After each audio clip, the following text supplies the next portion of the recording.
In the last episode, we took a break from unpacking projects to fix this door that I broke. Twice. And once we got it opening nice and smoothly, more or less, it was outside to tame the absolute disaster that my lawn turned into. And after about 9.5 hours of this, we got those mow lines looking real nice, if I do say so myself. I also used this outdoor opportunity to turn my Subaru into a pickup truck and a tow hauler. But now all those so-called necessary projects are done, it's back to the unpacking projects. Because in this week's episode, we're building a mobile, deluxe, super duper, mega entertainment center. It's my favorite show, JJ Vision! Alright, let's start this one nice and easy. Step number 1's going to be to take all the stuff I need to unpack and put it on the table. Let me just say this is kind of a step back in time. I'm not much of a gamer, but every once in a while the nostalgia strikes and I need to play my PlayStation and my Xbox 360 games. And let's not forget about Windows XP.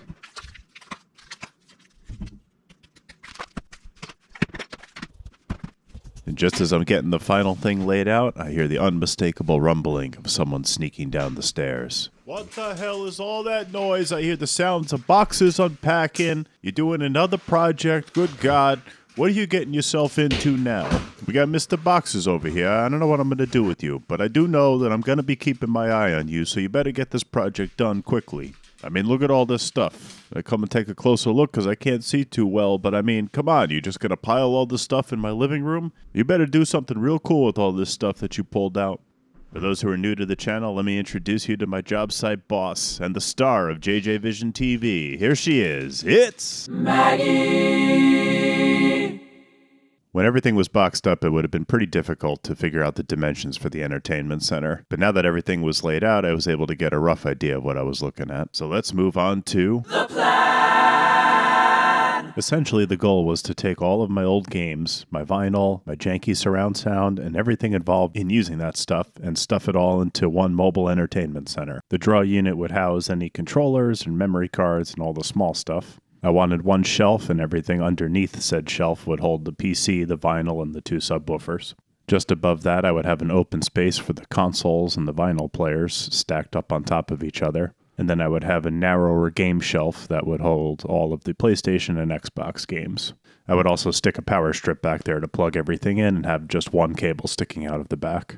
And of course, it wouldn't be mobile without having some casters. Since I had everything laid out on the table, I spent a few minutes figuring out the dimensions for everything else that wasn't already marked out. I figured this would make the build process a lot easier down the road. I should mention this isn't the first time I tried to build something like this. That first piece, though, let's just say the plan went up in flames.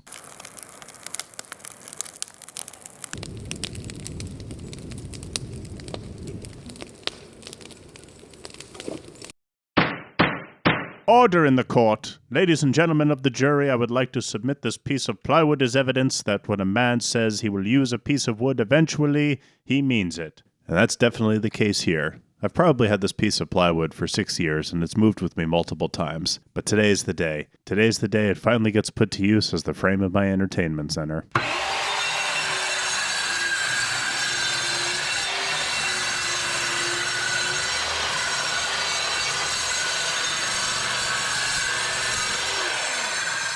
If you're sitting there screaming at your keyboard and wondering why I didn't just move the saw off the table, I am too. But don't worry, it gets better. Let's not put it on the floor. Let's just slide it further down the plywood. After my moment of clarity occurred, it was time to finish laying out the cuts. Out of the leftover material here, I was going to make the 2 sides, the top and the bottom of the frame, as indicated by this super high definition drawing.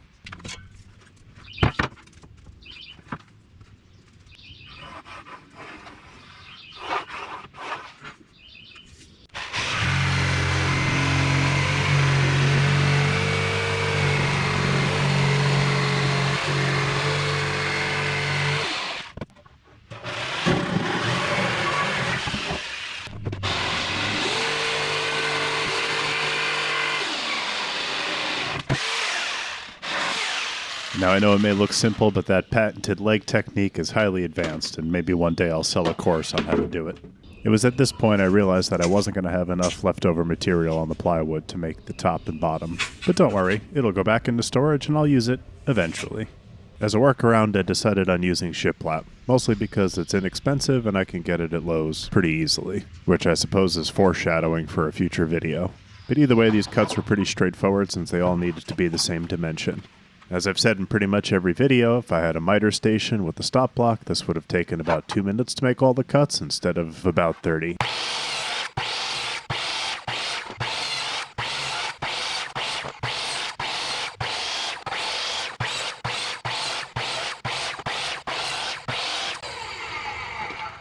And while I had everything set up, I thought it'd be good to cut the draw pieces as well. This was just going to be made out of some simple 1x4s.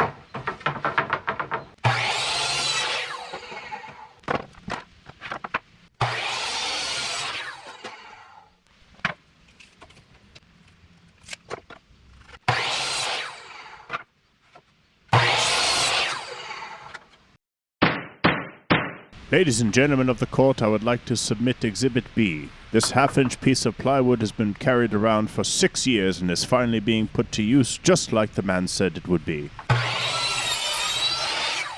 You got that right, Your Honor. This is left over from the last time I tried to make an entertainment center. I had just enough left over to make the box that would make up the game shelves.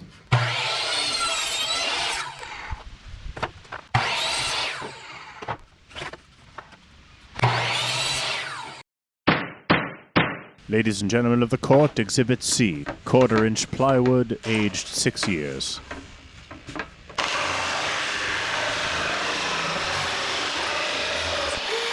With all the pieces finally cut, it was time to start moving on to the assembly process. It is worth mentioning that I did sand everything down before I moved on to the assembly, but nobody cares about sanding, and the only thing worse than doing it is watching it, so let's move on. Next step of the process was to glue all the shiplap together. It's not the best material in the world, but once you find a configuration you like, it does slide right together, making for a nice and easy glue up. Given the way I'm building this, you really don't have to go too crazy with gluing these joints. You just want to make sure there's an even bead of glue across the whole surface. As I said before, these boards are far from perfect, and you definitely want to clamp these together when you're gluing them. I first added a horizontal clamp to bring everything together, and then I added 4 small clamps to make sure that the edges weren't going to pop apart. It probably would have been better to use some parallel clamps, but I don't have any, so gotta make do with what you got. I repeated the process on the second shelf and let it dry overnight. The next day I did the same thing again on the last 2 pieces that I needed. Since shiplap has predetermined dimensions, you often have excess when gluing stuff together. Once the glue was fully set up, I brought it out to my so-called cutting station and had to rip it down to the final dimensions.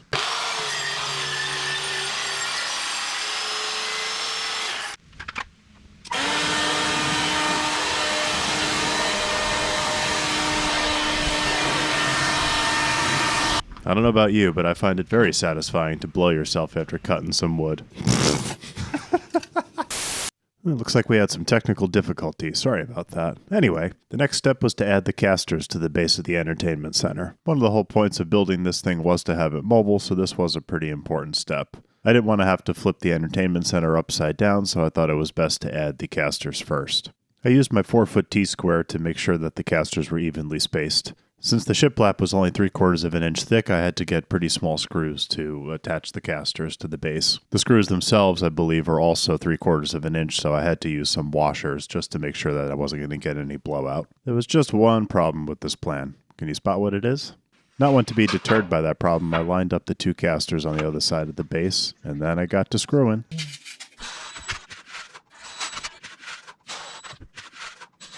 I'm going to be, let's see, I'm 4 washers short from being able to put 4 screws in all the casters.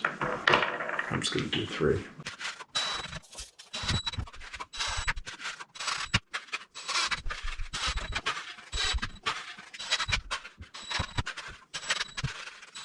With all the screwing complete, ladies and gentlemen, behold the glorified skateboard.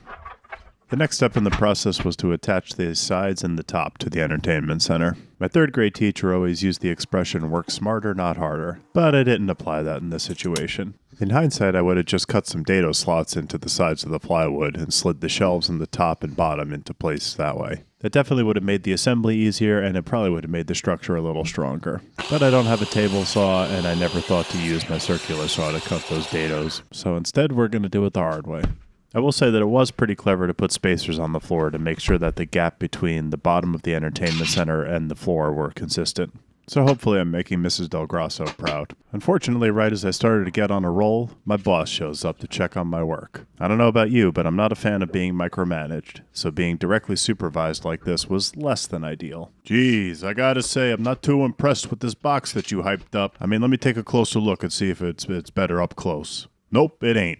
You're putting in the top with no glue? Whoa, geez, don't hit me in the head. I don't got a helmet on. It's an OSHA violation. I mean, who the hell taught you how to do carpentry? Jesus. Put that clamp on before somebody gets hurt. My God. I can't watch you work anymore. I'm going to lunch. You let me know when you're done.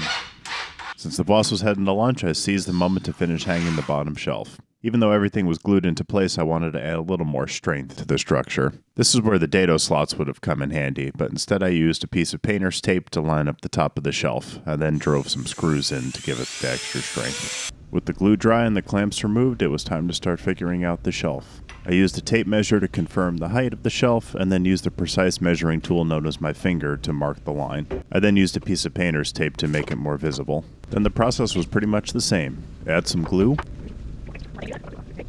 slide the shelf into place and line it up with the painter's tape marks, and then use my hand as a hammer instead of a rubber mallet to get it nice and level.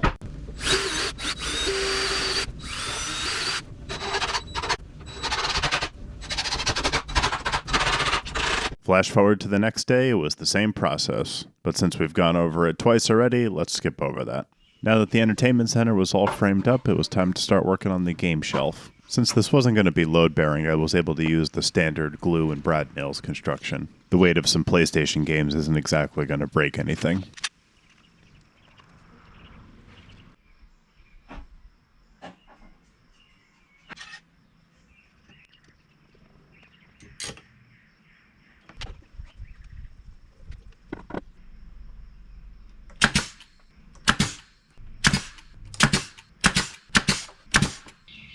After catching the boss snooping, I invited her out for a closer inspection of the game shelf. Naturally, she was so unimpressed by my project that she just decided to relieve herself right in front of me.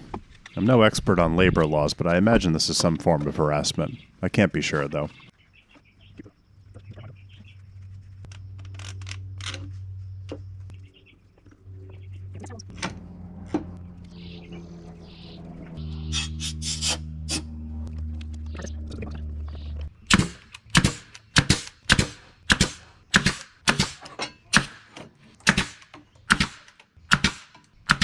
The center shelf needed to be a certain dimension to allow for the games to fit on each side. I attempted to take a quick measurement, but sometimes even the basic task proved to be challenging. But after getting a square line marked up, it was time to install the last shelf. And boom, just like that, it's done.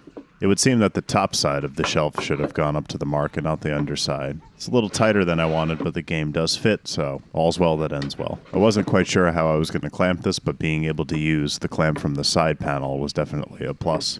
Since the back of the shelf was only 1/4-inch plywood, I knew I needed a little more surface area to tie everything together.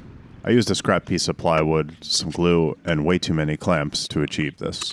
But nonetheless, the game shelf was complete, and once the glue dried, it was ready for install. After doing a quick dry fit to make sure it was going to fit in place, I spread out some glue on the sides of the shelf to make sure that it would glue into place properly. Once putting it back into place and wiping away any excess glue, I was really determined to make sure this wasn't going to move ever. So I added 2 clamps to make sure that the pressure was even across the gluing surface. Since I was using scrap wood, there was a little bit of a gap on what would be the top shelf, so I used a different piece of scrap wood to cover that gap up. Nothing some glue and a few brad nails can't handle.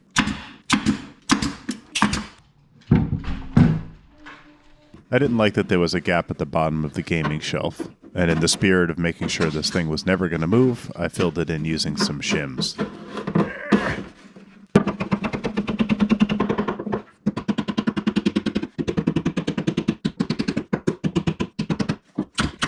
Even though you will never see this gap because of the game cases, I still used some extra shims to cover that gap up as well. And just like that, the game shelf was in place permanently.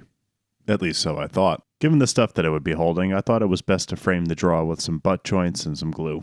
Obviously, clamps were also needed, and I added a few brad nails to make sure everything was staying in place. After confirming the dimensions, I found a scrap piece of hardboard, and I measured out the dimensions for the bottom of the draw. And just like magic, it was suddenly cut to size along with the horizontal rails for underneath the draw.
Normally a draw base is recessed into the frame of the draw, but since I wasn't doing that, I needed some horizontal supports to add some strength to the bottom of the draw. I first used some clamps to make sure that the wood wasn't going to expand in a way that I didn't want. I then measured out the width of the draw so that I could divide the spacers evenly across the span.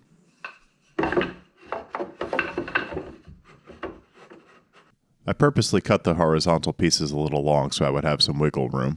After chopping them down to size, I added some glue and some clamps to make sure that they would stay in place. These are really just there to stop the draw from sagging. They probably don't add a tremendous amount of strength, but I'm not really putting a lot of weight in this draw, so it doesn't really matter. The raised pieces of wood actually made for some nice slots to put the game controllers in later in the video. The last step for the draw was mounting the actual rails. Let's just say this was probably the hardest part of this whole project, and we're just going to pretend that it went very smoothly and it didn't take me over an hour to get this finished. At no point did I put them in upside down and backwards, and no modifications were needed at all. They just simply went in without any issues, I swear. With all the drawer hardware added, I was finally able to add the top to this. I installed it the same way I installed the shelves. Clamped it in place, pre-drilled some holes, and then attached some screws for some extra strength. Again, dado slots would have been better, but that's not the way this cookie's gonna crumble. Before sealing in the back of the entertainment center, I wanted to drill a cable management hole between the second and third shelf. This would allow me to hide any power and audio cables behind everything, which is definitely a plus when it's going to be sitting in your living room. This is a quintessential step to make it #wife approved.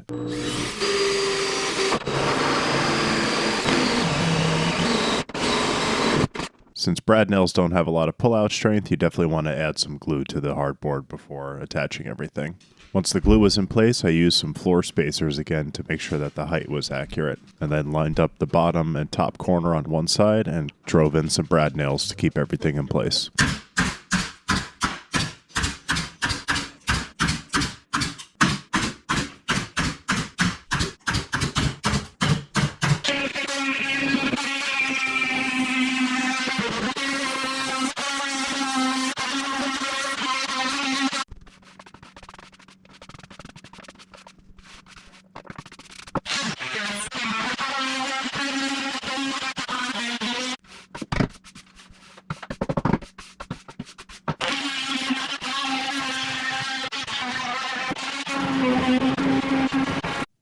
With the back all trimmed up, it was time to drill the cable management hole that would come out the back.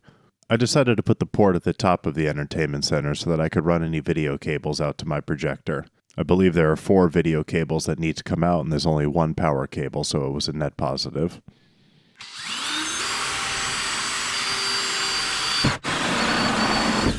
And when doing this kind of work, definitely make sure you measure after you cut the hole, because it's totally reversible. Stupid. I think it's safe to say that nobody likes the look of plywood from the edges. So the next step in the process was to apply some edge banding. I suppose I could have made my own veneers, but the iron-on stuff is going to work just fine. I wasn't really interested in sinking a lot of time into this as it is an unpacking project and there's lots more to do. Ow!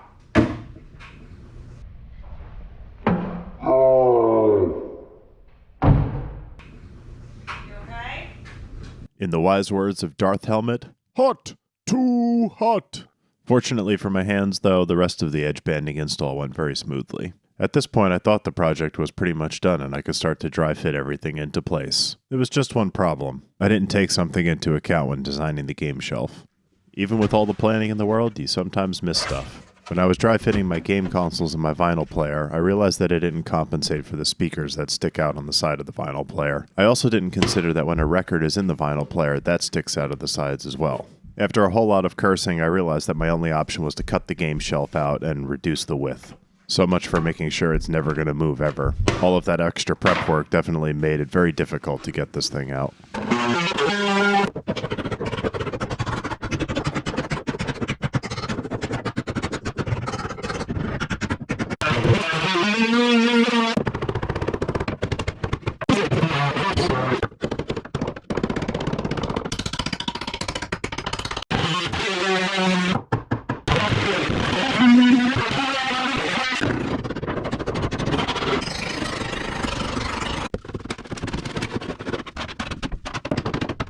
Well, that was Game Shelf Removal by DJ Huge D. I hope you enjoyed the dubstep remix. Let's move on to the next step. And that next step was something I wanted to do from the very start of this project. Empty out all of these boxes. I thought it made sense to start from the top down, so I emptied out all my game controllers first into the drawer. Next up was the memory cards, and yes, they still have the saved game data from when I was a kid. Some of them have a whopping 8 megabytes of storage. And last but not least was the Windows XP games. I can't tell you how many hundreds of hours I sunk into playing Dungeon Siege, but it's a lot. As a professional IT guy, I specialize in cable management. I've spent many years crawling under desks to set up desktops, monitors, docking stations, you name it. So you would think when it comes to doing my own cable management that I'm good at it. And that's true, but not when you have this much space to hide cables without anyone seeing it. As a matter of fact, I had so much space back there that I was able to stuff a third subwoofer into the entertainment center. Totally overkill, but totally necessary. This was just supposed to be a test fit for all the components, but once everything was in place, I couldn't bring myself to take everything back out. So that meant I'm painting this whole thing with all of this stuff inside of it. The rest of the unpacking process was done off camera, which I suppose was a good thing so that I don't get crucified in the comments section for painting this with everything inside of it. However, wise men say, paint your project before you fill it up. Who knew? With all that being said, though, I think it's time to move on to The reveal! Yeah! Entertainment console! You're all so gosh dang mother flippin' beautiful! Oh! Entertainment console! Girl, I think I'm falling in love with you! So did you hear about the new Game Crusher 720? That thing slaps. Well, of course I have, but it's sold out for the next 1,000 years. Oh man, what are you saving all this money for? At some point along the way, I decided to drill a second hole in the back for the power cable. It's attached to a power strip, so the cable is only so long, which works when the unit is against a wall, but sometimes you have it in the middle of the room. What do you do then? Well, I'll tell you, that's when you call on the 3-pronged yellow extension cable. Not only does it give you the length you need, but it gives you 2 additional power slots in the event someone brings an extra game console over. Or if you buy a Nintendo Switch right after you finish building this thing. Either way, there's plenty of real estate on the top, and the draw comes with an extra HDMI cable, just in case. Unfortunately, my projector only has one HDMI slot, so I decided to label all of the different connections that come out of the back of the entertainment center. This really simplifies the selecting process as everything is clearly labeled and you could just plug it in and enjoy. The speakers on the top of the entertainment center also have quite a bit of slack to them, so you could just pull out the slack when you want to move the speaker somewhere else and push it back in when you want to keep it tidy. While setting up the entertainment center might be an easy task, setting up the living room isn't so much. The layout of the room doesn't really allow for anything permanent in terms of mounting the projector. We also haven't really decided how we want this room laid out, so every few months it changes a little bit. But either way, it may not be perfect, but it definitely serves its purpose for now. I think that's going to about do it for this one, but make sure you hit that subscribe button if you think I've earned it. The next video I'll be dropping in about a month is going to be the biggest project to date, and you're definitely going to want to stick around for that. Thanks for watching.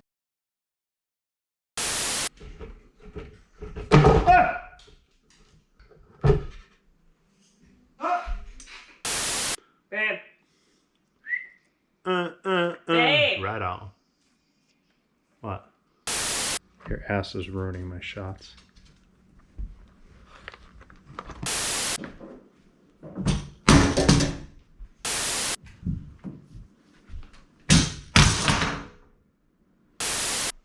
Stop moving.